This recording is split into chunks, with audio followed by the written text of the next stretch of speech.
Looks like we're live. Welcome back, everybody. It's been a long time. I'm going to share out the link, and I'll be right back. Okay, here we go. Oh, well, thank you to the first person for giving this video a thumbs down, and I haven't even started. You're awesome. I really wish I could see who was actually online. I come and punch you. All right. Yeah, goodbye. Yeah, you just left, your little weasel. All right, what we're going to do, let's have a look at Eagles of France, series rules. But what we're going to actually take a few minutes to check out is, oh yeah, this probably might be a little dark in here, but what we're going to do is have a look at the orders first. I've got you on a little tripod here, so you have to bear with me if, let me turn this light around a little bit. Got you on the little tripod. So here we go. The Eagles of France system, it takes a very, what I think is a relatively smart approach to the orders system, and that kind of drives the gameplay narrative for you and allows this God's eye view to be not to be so heavily micromanaged. So it tends to add a lot of value to the gameplay, particularly when you're playing opposed. Obviously, when you're playing solo, as I am, then you have challenges with your suspension of disbelief and bifurcation of the brain and bipolar and all that sort of fun stuff. But I've played this before, and I played opposed, had a great time with it. We didn't get very far because the French just romped over the Austro-Russian army fairly decisively, fairly quickly, probably in 6 or 7 turns, I would say. And we can get into that some other time. In fact, there's some video already on that, I believe. But so let's drill in here a little bit, just for a little bit of time. I'm not going to be on for a long period of time here. I wanted to talk mainly about the orders system and how it works, and maybe show you how the hidden movement works for the first 2 or 3 activations that the Austrians and the Prussians get to have, and what some of the tips and tricks are that I've worked out, particularly with the Austerlitz edition of the game, to see how that all comes together. Right? Let's see, what do we got? We got a couple of comments already, and let's see here. Hey, Pony Rider, good to see you. All right. So what you're doing is taking this little map here and bringing that looks a little foggy. Does the screen look foggy?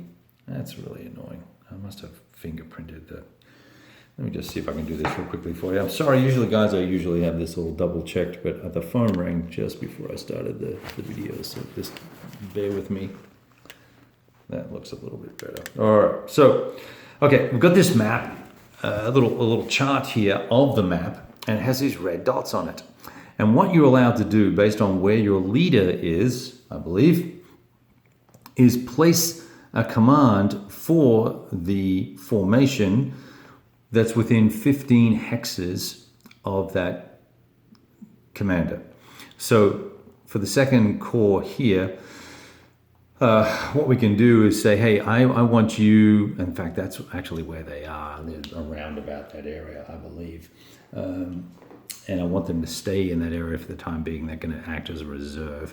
But if I wanted to give them an order, they could probably reach all the way out to here, to Marksdorf. 1, 2, 3, 4, 5, 6, 7. Yep, they could reach all the way out to here, 15 hexes away. And they could, that could be their order. We could say, hey, you need to go here and capture that area. And then you're honor bound by your chart that's hidden from your opposition. And in fact, you can flip these over, right? So you don't know which formation's going where. But I keep them face up just so it keeps me on track, knowing what I'm actually supposed to do. And you can put dummies down as well, so that even if your opponent does see them, he doesn't know what you're really going for. There are a handful of dummies for each side, and that allows you to take a look, right? So allows you to take them to take a look at the map and not know what your orders are. So here, up here, we've got the right wing, right? And that is formation, let's see, is that going to be Bagration? I think it is. Where is it? Yeah. So they start somewhere over here. And their orders are just to go up and try and take Santon, this hill. Now there's a large artillery position there. So their first mission is to capture that. And then once they're successful with that, there's an order change mechanism where it involves rolling a die and subtracting a number and tells you how many orders you're allowed to change in a given turn, right? So we want them to move up to that hill, try and block any advance because there's a whole bunch of French units up there. That's where Napoleon, the first Grenadiers is, the First Corps is, the Imperial Guard is, and the Reserve Cavalry are all up in this area. So we want this one corps try and take this hill and block this bridge access if they can. Now, the trick will be what are the French going to do to counter that, right? And and one of the things here is when I'm playing solo, I can set this up, look at this. This is my plan, and then I can go do the French. I can do the French, put the French's plan in. And then we can then we've got a game, and as a solo exercise, it works a lot better for me than perhaps it might normally. All right, so as you are all probably familiar, if you like Napoleonics at all, you've looked at any of Napoleon's battles, this in particular battle, there was a lot of fog on the battlefield. And so we're going to get to how that impacts this in a second, and I'm going to cross my little fingers here, and hopefully I'll remember to tell you about that. But down in this part of the map here, there's a town called Solkenitz, and there's another one here called Telnitz. And there was a lot of the early fighting happened here with the advance guard and the First Corps. And I'm going to continue in that vein to conduct that combat using Kinnemayer's forces. And he's going to, the AG is going to drive through and capture Telnitz, ideally, and then the First Corps will run through and capture the crossroads, which also happen to be victory point locations and are going to be important to the French to not lose. Now, Deveau is down here. He's got a force coming on from this direction at some point. It's either random or historical, or early. There are even optional cards that you can use to make that be an early arrival. But we're probably going to use the random arrival just to keep things juicy over here. And so these two corps are going to have to hold off, fight through what's currently on the map. There's 7 infantry and artillery pieces, brigades basically, or divisions, and probably brigades, and 3 cavalry brigades as well that start up here, near up here. So that's the push this way. Here in the center of the map, we want 3rd Corps and 4th Corps. It's actually not corps, they're called columns, but just bear with me. C is a C, it's going to be a column or a corps. So these columns are going to advance to Puntowitz and Grikowitz, or Grzykowitz here, and really try and build a line of some sort along the river with the 2nd column and the guards and this 5th column here, kind of as a reserve to see where the French are going to go. I'm playing this very tentatively because I know how powerful, having played the French, I know how powerful they are. So we're not gonna do anything silly and be very aggressive, except for on this left flank, and try and bring a little bit of historical flavor into the game. Now, the one thing that we will be doing though is both sides are going to aggressively push forward with their fastest moving unit that they can find to try and expose these hidden counters. And I'll show you how they work in just a sec. Still got those fingers crossed to explain that to you and explain how fog works, because fog was a significant factor in this battle. Okay, so that's the plan for the Russians. Let's have a look at the plan for the Russians and the Austrians. Let's have a look at the plan for the French. So if we scoot up to the French map, try not to bump any counters here, and I'll zoom in here a little bit. Okay, so we can see we've got Devoe's third corps is just, they're going to hang out here. They're not going to try and advance much. They're not going to advance much. We're bringing the reinforcements in on the left flank here, and they're going to set up shop in and around this area. The fourth corps, we've ordered them to Puntowitz to protect and reinforce the center.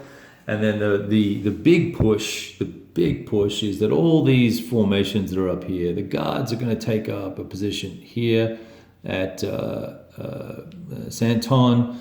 Fifth, which is Lane. Is that Lane? That's not Lane. Who is that? That is, I forget. Yeah, it is Lane. Okay. And that's probably not how you pronounce it. It's Lan or something like that. French with their names. And they're going to go all out and try and take the gold bark. Oh, you can't see it. Here we go.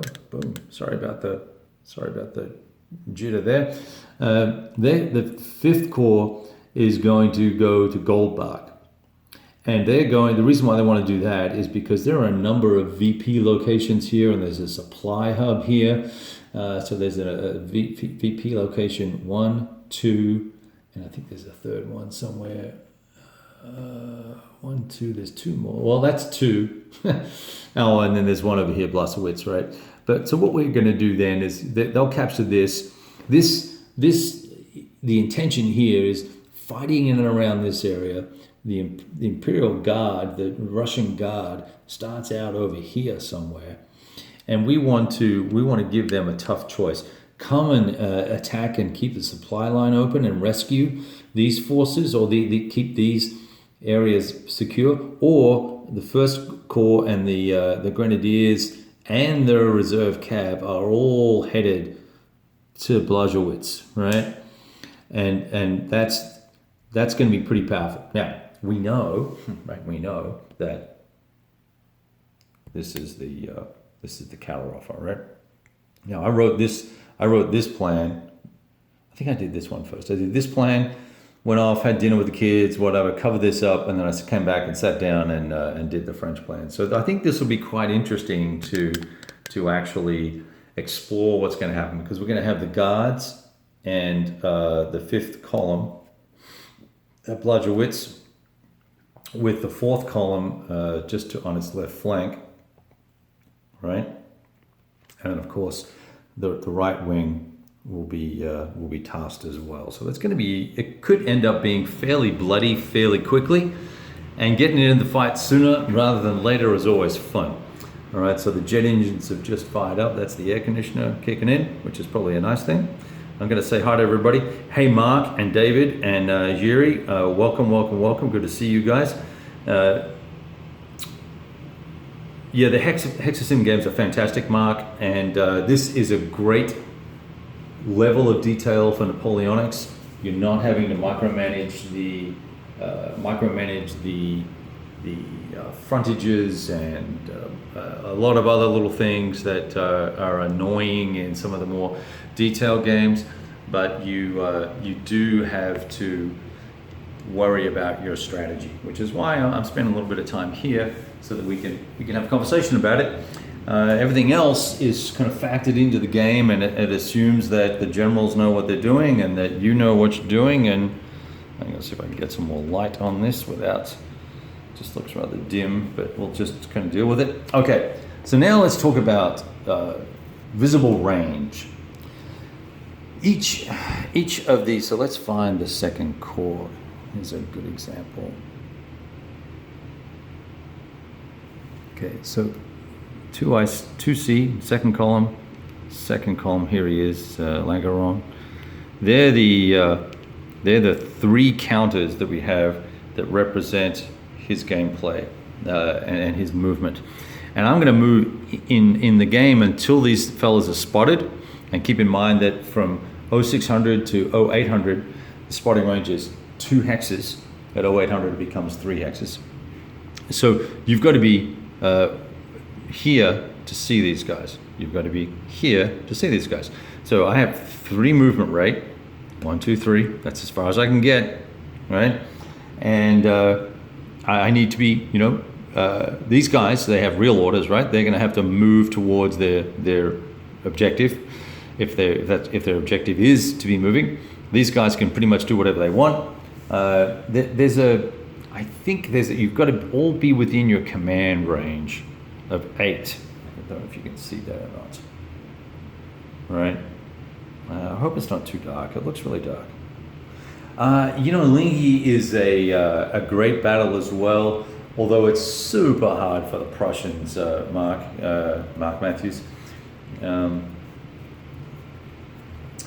It's significantly easier gameplay than La Bataille. But if you want to be a battalion commander, then you should play La Bataille. If you want to be an overall general, this is the game you want to play, because the game mechanics of fire and melee are going to be taken care of, and squares and columns and all that sort of fun stuff is all taken into account, and it assumes that your divisional commander knows what the hell he's doing.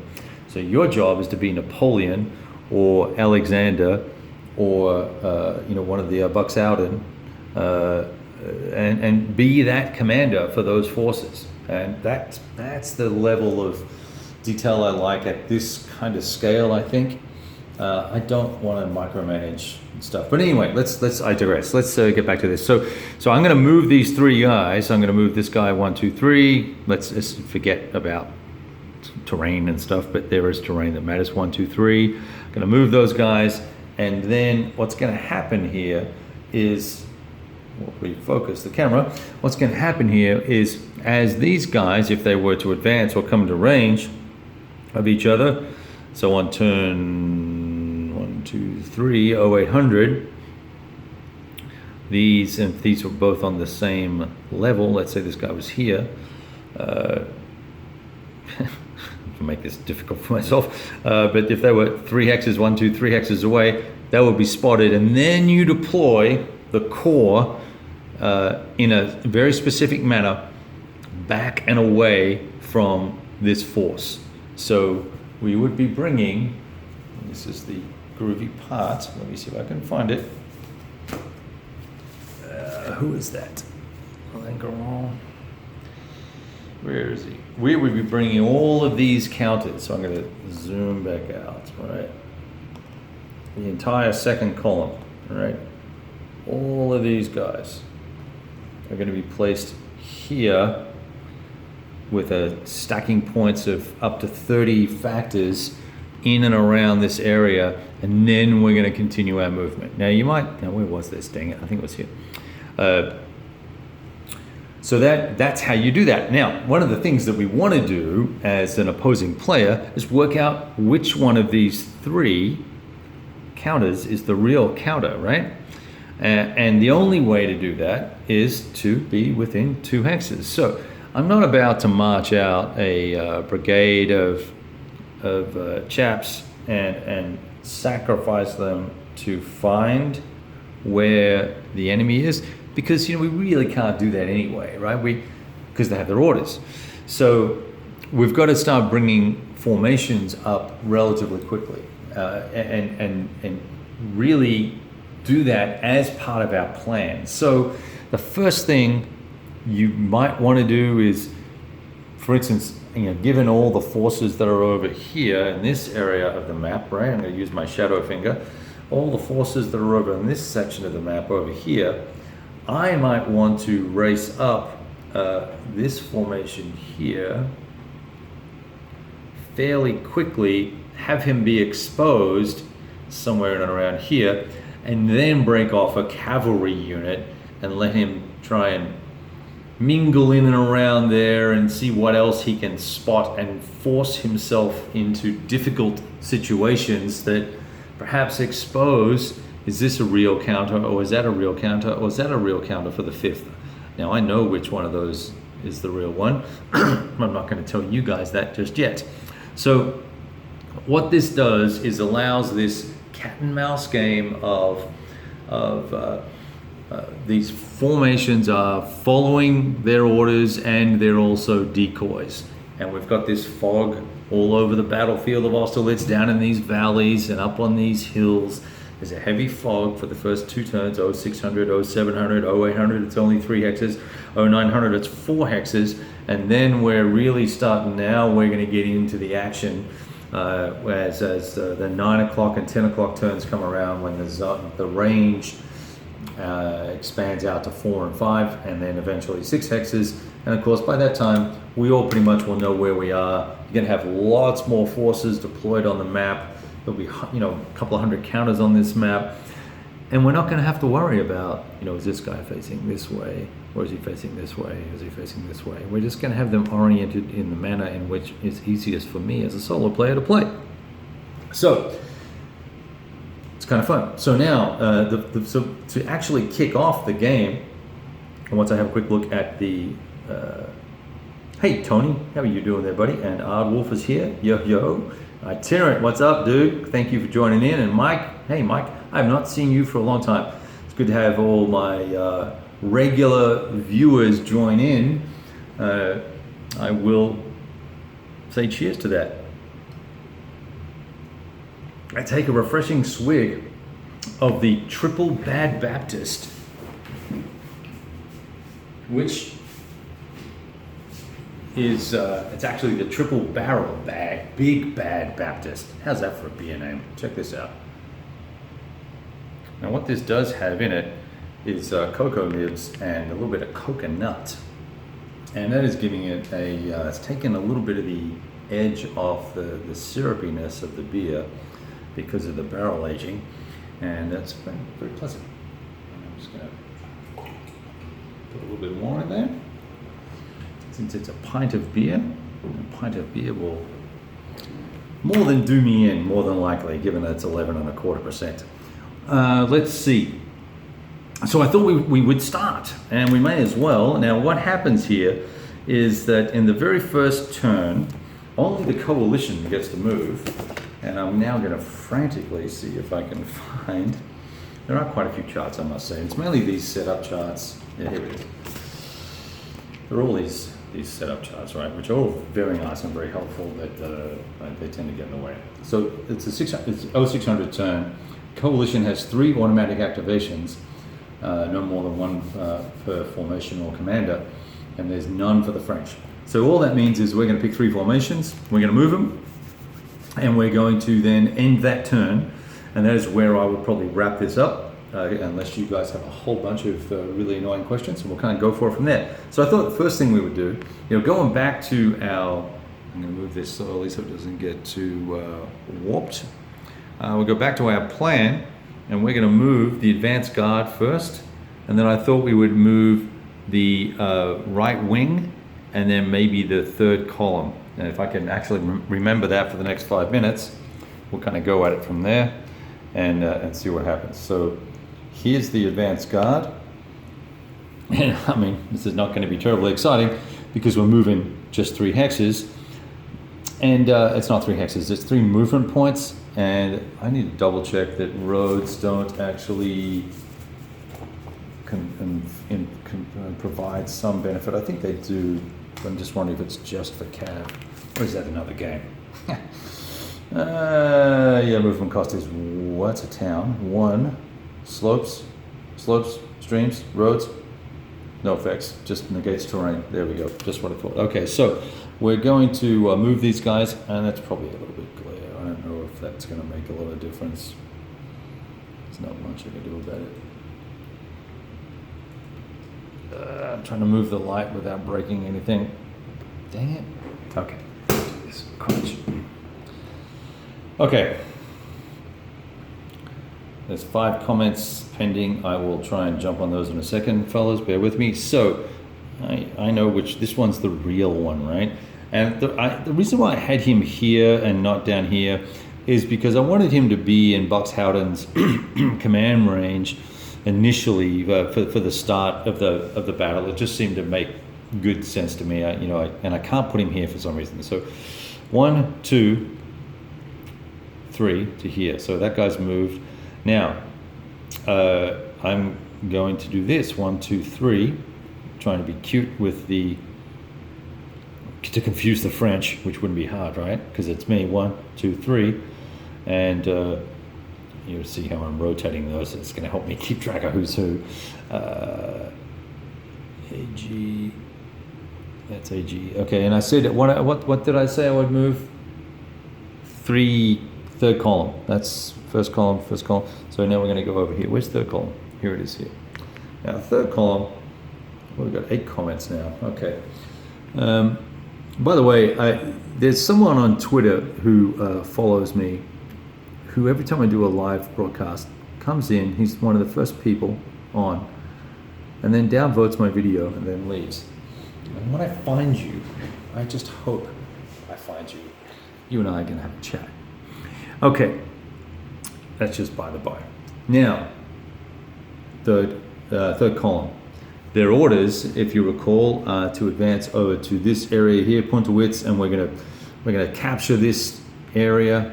And looks like there's potentially the 4th Corps is over there. Sorry, you can't see. There we go.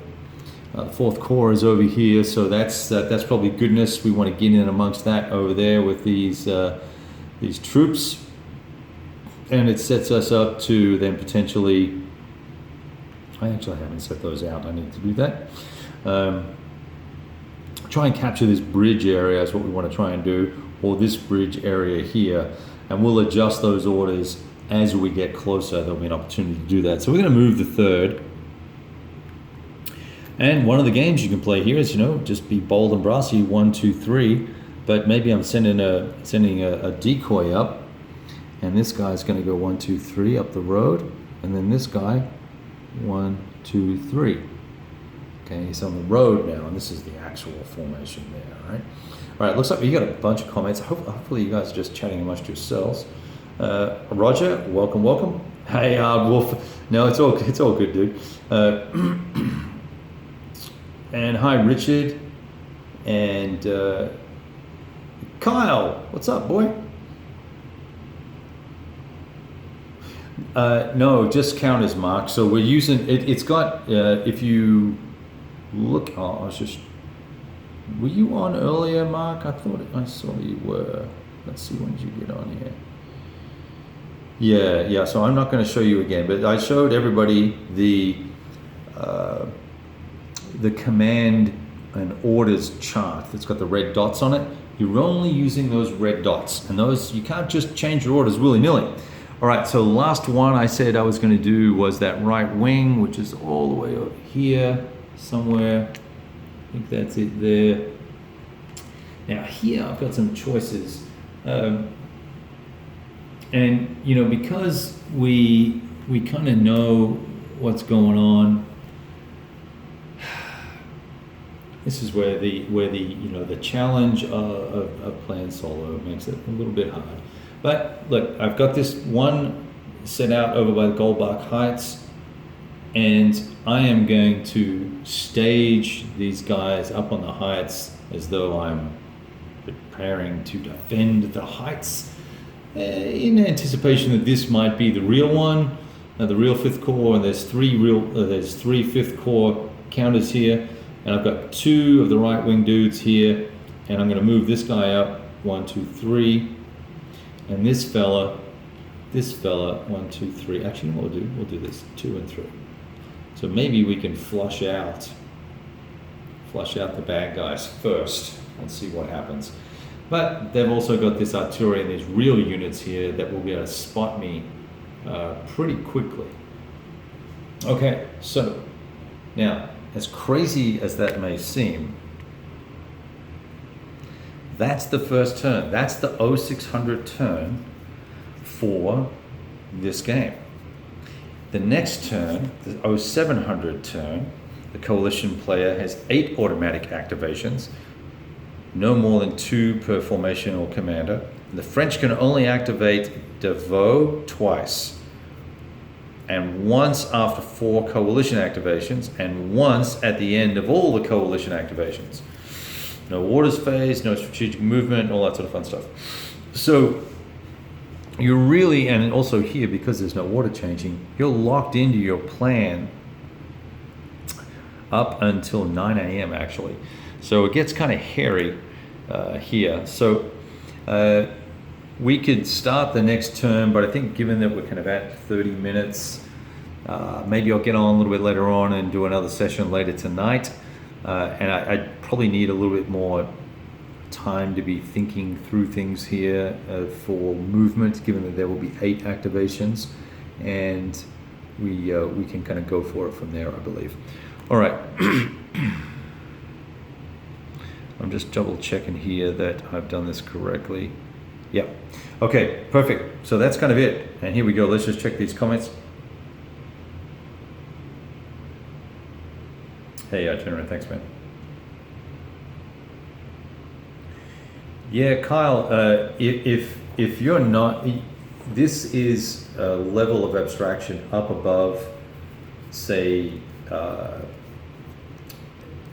the command rules are a level of abstraction up above line of battle and some of the other MMP titles, but the combat also, that grinding you were talking about, rolling all those dice and going down the line and doing all that, you're not going to get that here. You're going to get really snappy, quick resolutions to combats that's going to feel basically right. It's got the right level of detail and nuance to it without the half a dozen morale checks that are required to decide if your guys are going to step off the line and march forward before they go into melee, or before they fire before they go into melee, or checking to roll morale again before they charge and after they charge, and do they recover. It doesn't do all that. It works all that out for you and assumes that your divisional and brigade level commanders are managing the troops.